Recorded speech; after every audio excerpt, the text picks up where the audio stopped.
What's up, everyone, and welcome back to another episode of Fatal Garage. I'm Josh Thornell, and in today's episode, we're going to be installing a Uniden R7 radar detector into this highly modified Cadillac ATS-V to have a little peace of mind when we're doing some data logging. When you get your radar detector, this is how it comes in its box. You just open it up, push the box off to the side. It comes in this nice carrying case here. And here's the actual radar detector itself, and it comes in also a nice neoprene sleeve. And here's our suction mount that we will be using. Here's your quick harness if you want to just plug it into your like a cigarette lighter here. You could do that, quick install. We have another suction cup system here with 2 suction cups that you can use as well. We have a USB adapter here in case you want to plug in your Uniden to your computer to do any sort of updates or such. You can have the cable here as well as the owner's manuals. Now I'm going to keep pretty much all of this in the case except for the actual Uniden itself, the radar detector, and this suction cup mount. Everything else we can put away. Now that we have our suction cup mount and our Uniden R7, the last piece that we're also going to need for this install is our wiring harness. This is going to tie into our overhead console and go to our radar detector to make this a really nice clean install. Mavic Man Carbon sells this harness, I believe, for right around $100. I'll put a link in the description to his harness. I happen to make this harness I bought both of the end connectors from GM Parts Direct. I made the harness, and then I used the Uniden R7 power side here to tie into this harness. So you can make it yourself, or you can just buy the $100 harness from Mavic Man, which I'll link in the description. Next, let's go ahead inside the car, and I'll show you guys how to make this a clean install. Moving inside the car, you want to go ahead and locate your overhead console here. And we're going to remove it with a trim tool.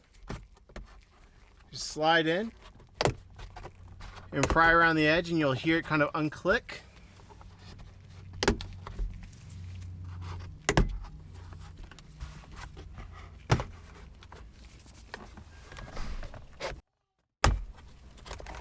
Once your panels all pop loose, you can go ahead and slide it down. Be careful with the cords that are in here. They're pretty tight. So you want to undo them as you pull it down. And then pull it so that you have access to this area. Now that we have this area exposed, we want to go ahead and locate this harness here. And it has a red tab that you want to pull out. And then undo that connector. Our new harness is going to basically be a jumper. So this end is now going to plug into this side. And then we want to take the other side of that jumper harness here, which has the same kind of white style plug, and plug it back in to our connector, to its plugs. And then also do the red safety clip on that. Now we're going to want to feed back up our tray and stuff these cables up into this box area.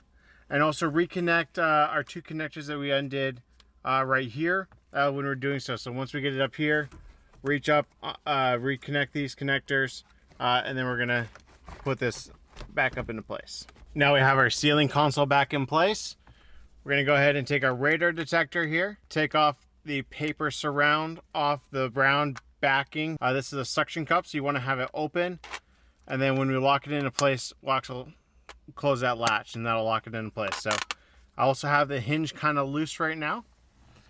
We're going to position it next to our rearview mirror up here, pretty much as high as you can go is where I like it. Then do that suction cup down, angle it to about how you want it, and then tighten the hinge. Now for the power cable, just run it around the back side and plug it in the side. Now that we have our radar detector all hooked up, nice and out of the way, I like it because now that I'm as the driver looking up at this direction, it's not in my way of seeing out. Whereas if I had one that was like a blend mount that sits right underneath the rearview mirror, it kind of blocks part of my view. So I kind of like this because it kind of tucks it up out of the way.